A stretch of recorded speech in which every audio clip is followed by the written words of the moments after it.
Agora a gente vai fazer a parte de titulometria, certo? Titulometria é um processo de laboratório, tanto que se a gente tivesse em aula presencial, levá-los-ia até o laboratório para que a gente fizesse uma titulação. Seria fundamental que a gente fizesse isso, tá? Por enquanto, aqui, à distância, a gente consegue mostrar para vocês bonitinho como é que funciona. É um processo de laboratório que é desenvolvido para que a gente consiga descobrir a concentração de determinadas soluções. Você está lá no laboratório, viu um frasco lá, está escrito lá, sei lá, HCl.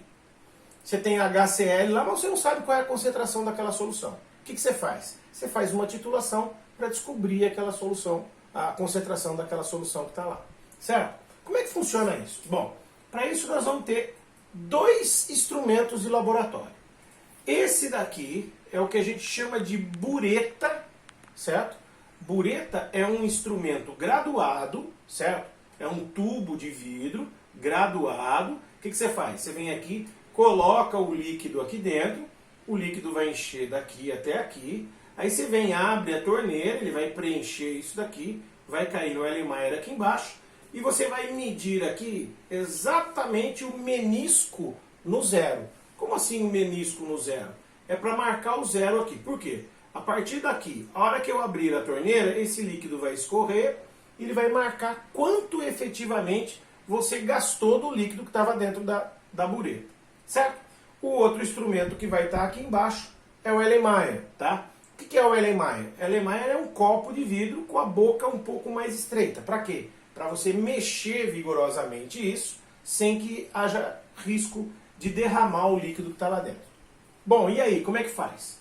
Na bureta, tá? Essa aqui é a bureta, tá? Na bureta nós vamos colocar aquilo que a gente chama de solução padrão. Como assim solução padrão? Solução padrão é uma solução que eu fiz. Então eu sei qual é a molaridade dela. Fui eu que fiz. Eu sei qual é a molaridade dela. Certo?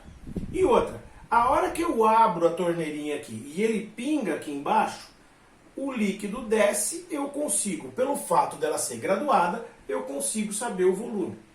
Quer dizer, a solução padrão, que normalmente está dentro da bureta, tá aqui dentro, eu tenho a molaridade conhecida e tenho o volume conhecido. No Erlenmeyer, eu tenho aquilo que a gente chama de solução problema. Eu não sei como ela é a solução problema, eu não sei qual é a molaridade.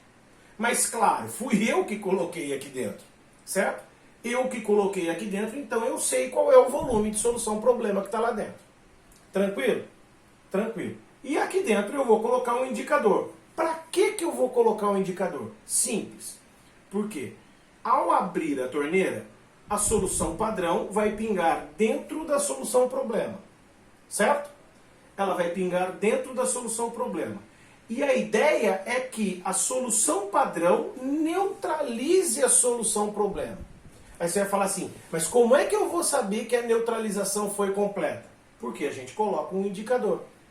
A hora que a gente coloca um indicador, o que é um indicador? O indicador é um cara que, numa situação ele tem uma cor, em outra situação ele tem outra. Então, por exemplo, se eu for usar o exemplo da fenolftaleína, que é um dos indicadores mais comuns que a gente tem. Se a solução que eu tenho é ácida, eu vou pingar aqui dentro do Erlenmeyer o indicador fenolftaleína, tá? Se for ácido, ela vai continuar branca, transparente, que eu digo, certo?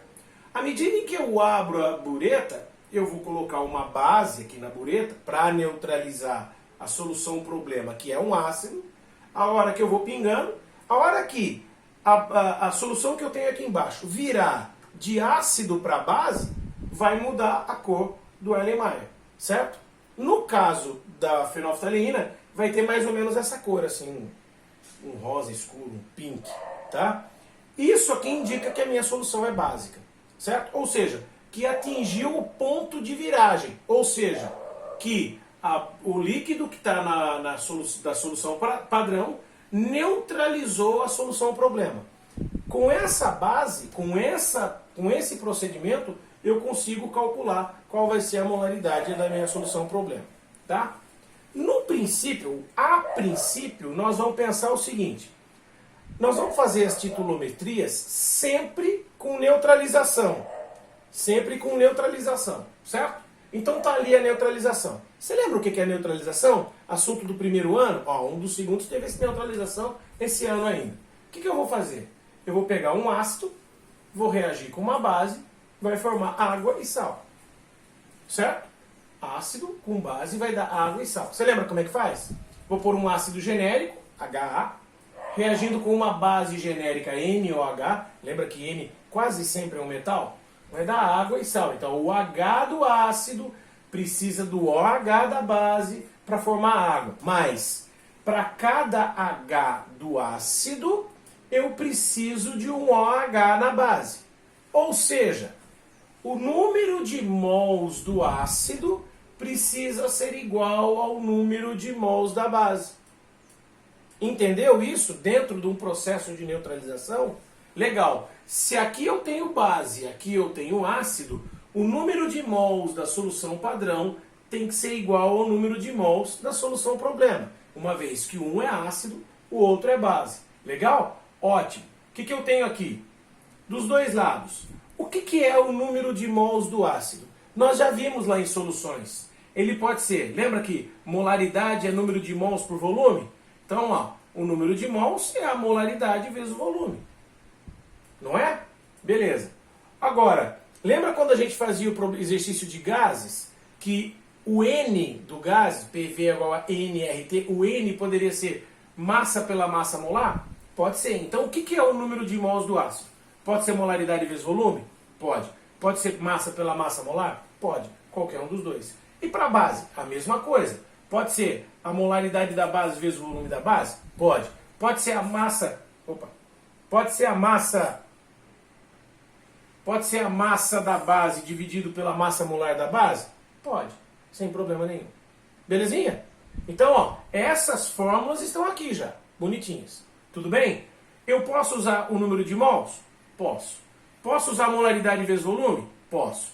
Posso usar massa pela massa molar? Posso.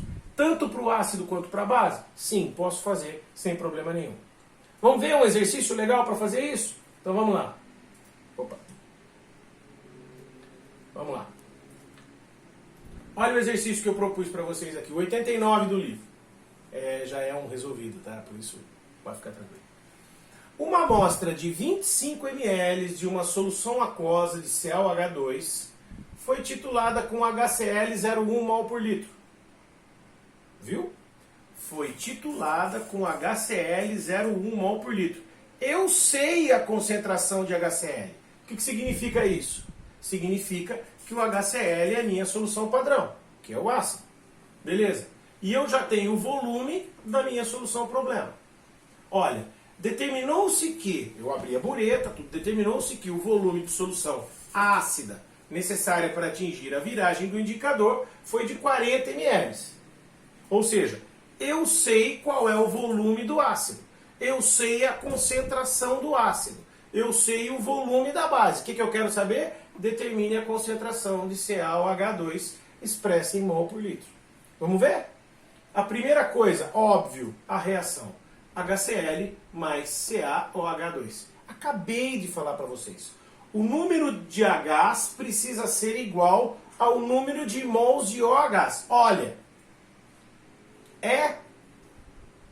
E agora? O que eu faço? Ah, Dot, precisa balancear. O número de mols de H tem que ser igual ao número de mols de OH. Legal. Então põe o 2 aqui e acertou o balanceamento. Certo? Faz diferença para você o que vai ter no produto? Não, Dot, tô nem aí o que vai ser no produto. Para mim interessa isso aqui. O que eu vou colocar aqui na frente? Sei lá, põe uma carinha contente. Qualquer coisa. Certo? Pode ser qualquer carinha contente. Inclusive essa. Beleza. Olha como é que vai ser. O número de mols do ácido não tem que ser igual ao número de mols da base? Pausa dramática. O número de mols do ácido não tem que ser igual ao número de mols da base? Sim. Olha para a reação. É? Não, Dot, não é. Por que não é? Porque o número de mols do ácido é 2, o número de mols da base é 1. Então o número de mols do ácido é o dobro do número de mols da base? Eu vou falar de novo. O número de mols do ácido é o dobro do número de mols da base? Ó. O número, de novo, o número de mols do ácido é o dobro do número de mols da base. Então eu vou escrever aqui, ó, o número de mols do ácido é igual ao dobro do número de mols da base. Ah, então você colocou do lado errado. Coloquei nada. Por que eu não coloquei? Porque ó, o número de mols do ácido é 2. O número de mols da base é 1. Então o número de mols do ácido é igual a 2 vezes o da base. Faz sentido? Toca o barco. Molaridade do ácido, volume do ácido. Do outro lado, 2 vezes a molaridade da base vezes o volume da base. Certo? Maravilha. Vamos substituir os valores? Olha lá. 0,1, que é o que eu tenho do ácido. O volume de solução ácida para atingir a viragem do indicador foi de 40, então 0,1 vezes 40. Ai, Dante, mas você está colocando em ml? Tô, porque fica ml dos dois lados, dá para dividir, dá para cortar, não tem problema. Certo? É igual ao 2, que a gente deduziu em cima, a molaridade da base que eu quero saber, vezes o 25 ml, que é a solução aquosa de hidróxido de cálcio que eu usei, que estava embaixo na solução, no Erlenmeyer. Certo? Continua. 2 vezes 25, 50. Então, ó, 0,1 vezes 40 dá 4. A molaridade molaridade da base vezes 50, tá? Passo 50 dividindo, a molaridade da base deu 0,08 mols por litro. Tem uma galera de exercícios para vocês resolverem no livro. E eu vou passar esses exercícios para vocês. Preste atenção, que os exercícios que eu passo agora vão fazer parte da atividade que eu vou pedir para vocês entregarem na semana que vem. Certo? Os exercícios. Livro 2, página 32, do 73 ao 88, diluição. Página 37, do exercício 90 ao 97, titulometria. Presta atenção que nesses exercícios de titulação, tá? Nesses exercícios de titulação, tem exercício de titulação que não é ácido-base, mas as duas substâncias, o número de mols do ácido tem que ser igual ao número de mols da base. Beleza? Ou o número de mols de um tem que ser igual ao número de mols do outro. Belezinha, meus queridos? Bom, vai lá, faz os exercícios e espera que em breve, então, sexta-feira, daqui a pouco, final de semana, já vai rolar atividade para vocês. Falou? Beijão para vocês, até a próxima, valeu!